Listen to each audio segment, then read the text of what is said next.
తెలుగు రాష్ట్రాల్లో అతిపెద్ద lift manufacturer lifts ట్రై.com dealership కూడా ఇవ్వబడును. ఇయాల రేషన్ కార్డులు ఎక్కడికి పోయినా పేదలు మాకు రేషన్ కార్డు లేదంటున్నారు.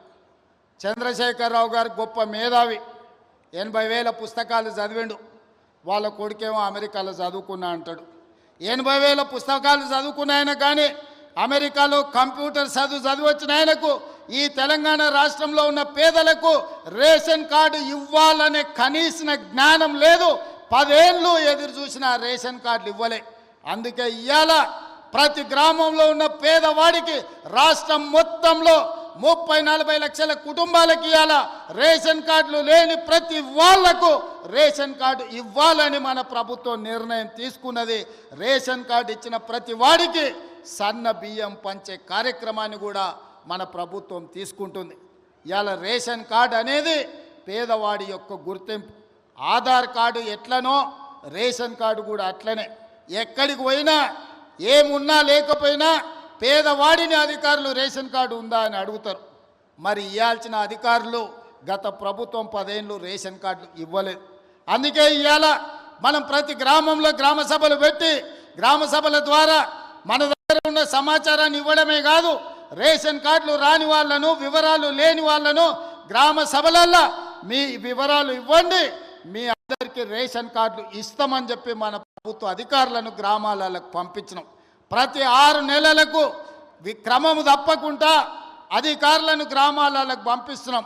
గత 10 ఏళ్ళలో ఎప్పుడైనా అధికారులను చూసినరా అని నేను అడుగుతున్నా. ఎప్పుడైనా చూసినరా?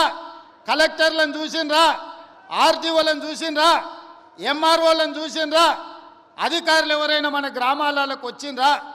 ఇప్పటికే 3 సార్లు మనం గ్రామ సభల ద్వారా గ్రామాలకు అధికారులను పంపించి ప్రజల దగ్గరికి పంపించి ప్రజా పరిపాలనలో ప్రజలకు మీరు జవాబుదారీతనంగా ఉండాలి, ప్రజలకు వెళ్ళి వివరించండి అని చెప్పి ప్రతి అధికారిని గ్రామ బాట పట్టించినాం.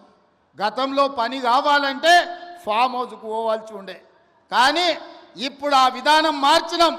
ప్రజల దగ్గరికే అధికారులను పంపించినాం, ప్రజల దగ్గరికే ఎమ్మెల్యేలను పంపించినాం, ప్రజల దగ్గరికే మంత్రులను పంపించినాం, ప్రజల దగ్గరికే ఈరోజు ముఖ్యమంత్రి కూడా వచ్చాడు. ప్రజలే రాజులు, ప్రజలే పాలకులు. ప్రజల దగ్గరికి ప్రభుత్వ అధికారులైనా మంత్రులైన ముఖ్యమంత్రులైన ప్రజల దగ్గరికి వెళ్ళాల్సిందే, ప్రజల ముందు నిలబడాల్సిందే అని మన ప్రభుత్వం వచ్చినాక మార్పు తీసుకొచ్చినాం. అందుకే ఇవాళ చీఫ్ సెక్రటరీ నుంచి మొదలు పెడితే రాష్ట్ర స్థాయిలో ఉన్న ప్రతి అధికారి, జిల్లా స్థాయిలో ఉన్న కలెక్టర్లు, హౌసింగ్, రెవెన్యూ అన్ని డిపార్ట్మెంట్ల అధికారులు ఇవాళ చంద్రవంచ గ్రామానికి వచ్చిన ఒక మారుమూల ప్రాంతంలో అంటే ఇది ప్రజల కోసం తీసుకొచ్చిన మార్పు, ఇది ప్రజా పరిపాలన. అంటే ఫామ్ హౌస్లో ఉండి గడిలలో బండి ఈరోజు 10 ఎకరాలలో భవంతులు కట్టుకొని పరిపాలన చేస్తామంటే కుదరదు. ప్రజల దగ్గరికి వెళ్ళాల్సిందే, ప్రజలు అడుగుతారు, ప్రజలు కడుగుతారు, ప్రజలకు జవాబు చెప్పాల్సిందే అని చెప్పి ఇవాళ ప్రభుత్వాన్ని ప్రజల దగ్గరికి పంపించినాం. అందుకే రాష్ట్రంలో ఉండే అధికారులు మొత్తం ఇవాళ కొడంగల్ శాసనసభ నియోజకవర్గం చంద్రవంచ గ్రామానికి వచ్చిందంటే ఇది ప్రజా పరిపాలన. అంటే ప్రజల దగ్గరకు వచ్చి ప్రజల చేత ప్రజా సమస్యల్ని పరిష్కరించి ప్రజల చేత విజ్ఞప్తులు తీసుకొని పరిష్కరించడానికి అధికారులను ఈరోజు పంపించినాం. అందుకే ఈరోజు రేషన్ కార్డులైనా, ఇందిరమ్మ ఆత్మీయ భరోసా అయినా, ఇందిరమ్మ భరోసా అయినా, లేకపోతే ఇందిరమ్మ ఇండ్లైనా, ఇండ్లకు ఉచిత కరెంట్ అయినా, వ్యవసాయానికి ఉచిత కరెంట్ అయినా, ప్రభుత్వ ఉద్యోగ ఖాళీల భర్తీ అయినా, రైతు రుణమాఫీ అయినా, ఏ కార్యక్రమం అయినా ఈరోజు అధికారులు ప్రజల దగ్గరకు వచ్చి అడుగుతున్నారు. అక్కడక్కడ కొంత గందరగోళం సృష్టిస్తారు. అధికారులు వచ్చిందే మీ వివరాలను సేకరించడానికి, మా వివరాలు లేవు అని కొంతమందిని ఉసిగొల్పి కొన్ని గ్రామాలల్లో చిల్లర మల్లర పంచాయతీ పెట్టాలని చూస్తున్నారు. నేను ఒకటే విజ్ఞప్తి చేస్తున్న, తెలంగాణ రాష్ట్రంలో ఉండే దాదాపుగా 12,000 పైన గ్రామ పంచాయతీలలో జరిగిన గ్రామ సభలల్లో పాల్గొన్న వాళ్ళకు అధికారులే మీ దగ్గరకు వచ్చింది, అధికారులు మీ వివరాలు రాసుకుంటారు, అధికారులు మీ వివరాలు తీసుకొని మీ సమస్యల్ని పరిష్కరించడానికి వచ్చినప్పుడు మీరు ఆ అధికారులకు పూర్తి స్థాయిలో వివరాలు ఇవ్వండి. మీ వివరాలను అన్నిటినీ కంప్యూటర్లో క్రోడీకరించి మీకు అందరికీ సంక్షేమ పథకాలు అమలు చేసే బాధ్యత ఈ ప్రభుత్వం తీసుకుంటుంది.